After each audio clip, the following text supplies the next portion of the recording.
It is the year 2000 and the date is December 13. 7 men in a high-security prison in Texas are planning a daring escape. These men are dangerous and have been sentenced to hundreds of years in prison collectively.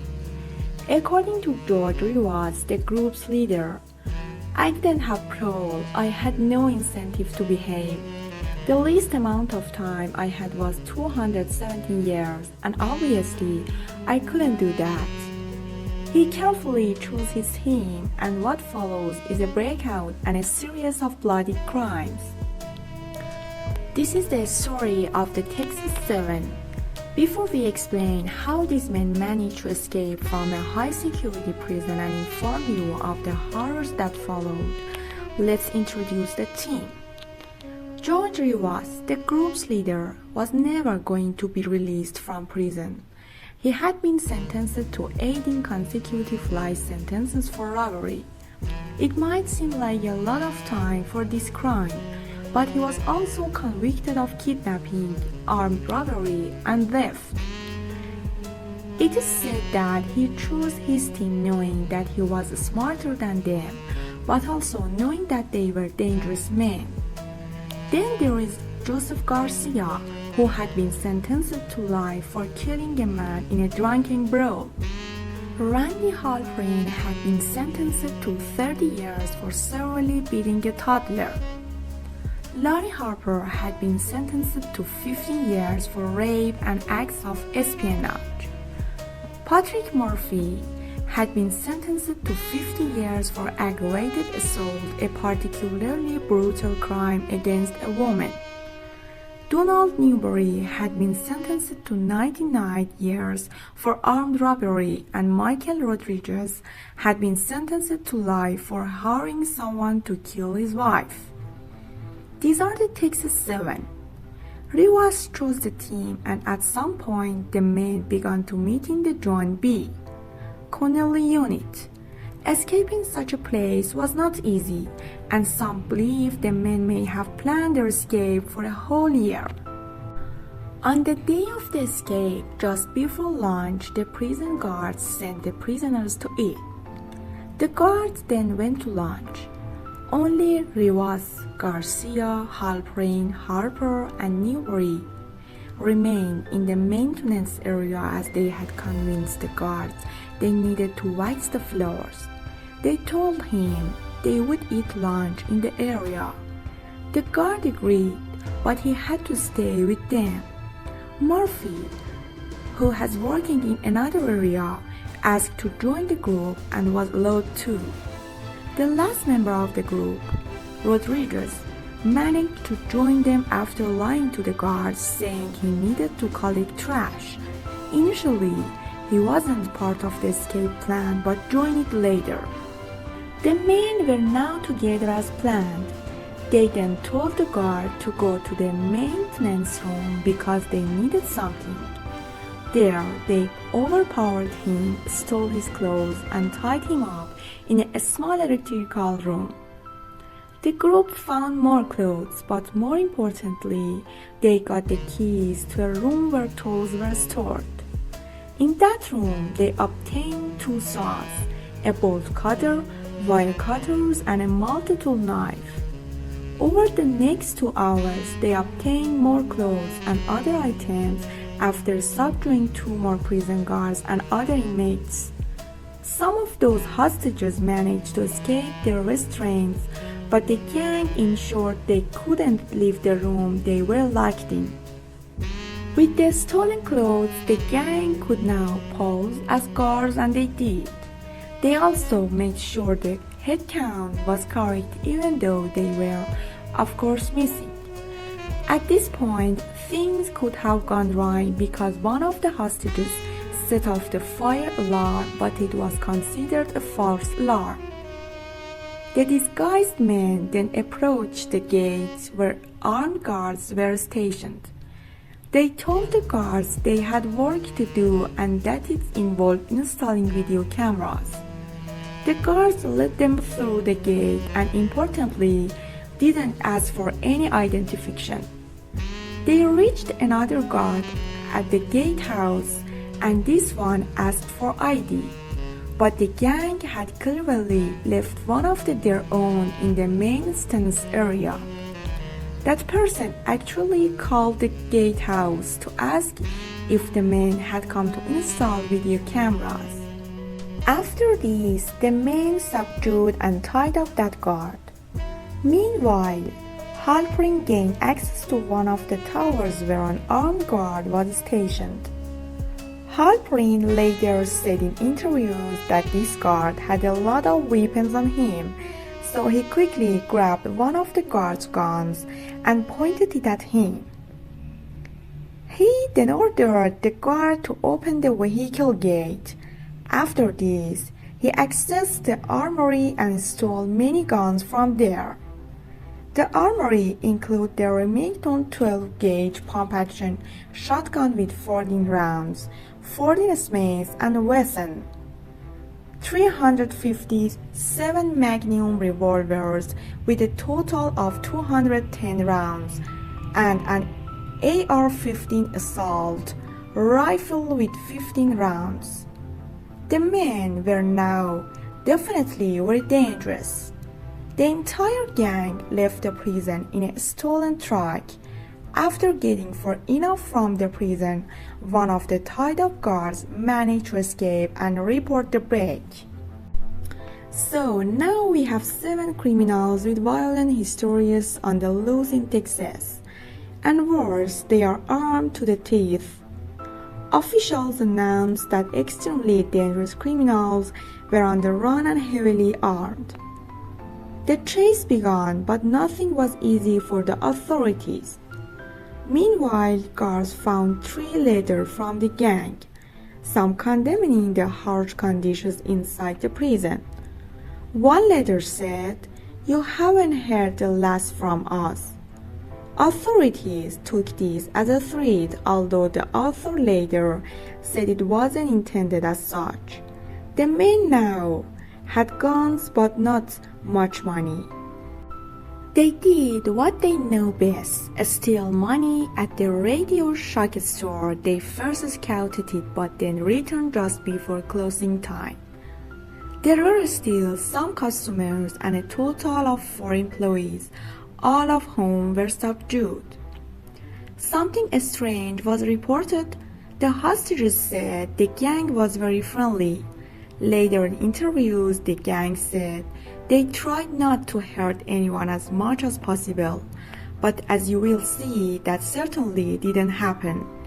We should also note that during the hostage situation in the prison, people were threatened with knives, punched, and had their heads beaten. They stole thousands of dollars from the store, lined with electronic equipment including walkie-talkies and police scanners. The team then went to Dallas, fully aware that the police would think they were heading for the Mexican border. The group now had money, but they wanted more. On Christmas Eve, they decided to rob an Oshman's sporting goods store in Irving, Dallas Country. They entered the store, subdued the staff, and headed for their main target, the guns. They stole hundreds of dollars in cash along with over 14 different guns and a lot of ammunition. But while this was happening, an employee outside the store saw something suspicious. He called the police, and Officer Aubrey Hawkins, a 29-year veteran, arrived. Almost immediately, he came under fire. The officer was shot from various angles, perhaps by 3 of the men, because they were shooting from different directions. At least one of the group hit him. The officer was shot 11 times, with many bullets entering his head. He was then run over 3 times and left for dead. He actually died later in the hospital. The officer was married and had a son and was supposed to celebrate Christmas with his family the next day. In later interviews, his mother said Her grandson's only Christmas wish was for his father to come back. The gang then escaped in their RV, now loaded with cash and guns. They even created a gun rack for many of their weapons. They later parked it in a Christmas community and posed as missionaries claiming to be doing God's work. This was all lie, except for one of the men, Larry Harper, who attended Bible class and seemed genuinely interested. In interviews, other people living in this community said the men seemed normal and Larry was welcomed into the classes. But as time passed, the man couldn't remain hidden. First, Lewis was spotted because someone noticed his face and the fact that he had a twitch. The police were called, but at first they thought it couldn't be the gang because there was no way they would be stupid enough to stay together. The police soon realized they had the men and believed a big gunfight might occur, but it didn't happen. First, Garcia Rodriguez and Rivas were arrested while driving a jeep. After that, the police returned to the park to get the other men, where they found Halperin and Harper. Halperin surrendered, but Harper put a gun to his head and killed himself. He left the Bible open beside him on a page about forgiveness. He also wrote a letter apologizing to his family and the Bible study group he had deceived. The two remaining men, Newberry and Murphy, hid for most of January and then told officials they would surrender if they could appear on a TV show. The authorities agreed, and the two men appeared on television condemning the judicial system. They said the system is as corrupt as we are. Newberry told the camera, "I feel I should make a statement. Our judicial system in the state of Texas is really gone to hell. We get 99 years for robbery. For $68, nobody was hurt." He said he was set up, that the evidence was flimsy at best, and he got 99 years. He added, "I've committed crimes, you must face the music, but there must be something reasonable in the state of Texas. They give kids so much time that they will never see the light again. Their lives are gone, now they're just a roach in a cage." These words didn't save him. Officials and the public had seen how these men had killed a young father on Christmas Eve. People were outraged. The men were sentenced to death. In 2008, Rodriguez was the first to go, saying he didn't want to appeal anymore. In 2012, the group's leader, Rivas, was next. Before his execution, he told the family of the slain officer, "I'm sorry for everything that happened, not because I'm here, but for you to have peace in your heart. I'm ready to go." Newberry was executed in 2015, and Garcia was executed in 2018. Halperin and Murphy are still in prison, with Murphy being one of the two who has an execution date. He is scheduled to die by lethal injection in November, so by the time you are watching this, it may have already happened. Halperin's case has sparked much debate. He was scheduled to be executed, but then his trial judge was accused of racial discrimination. Halperin is Jewish, and it was said the judge used racial slurs against him and also said that Jews must be silenced because they control all the money. The Washington Post later wrote that Halperin's lawyers were calling for a new trial.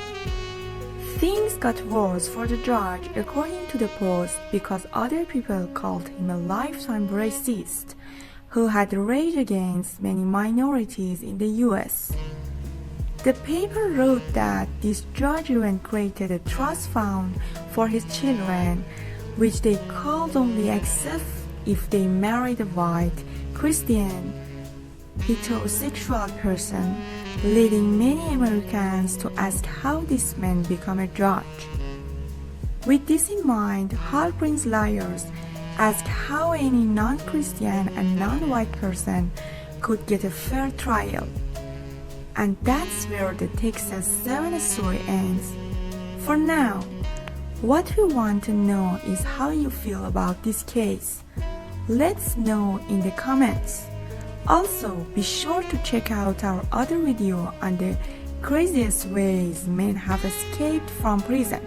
Thanks for watching, and as always, don't forget to like, share, and subscribe. Until next time.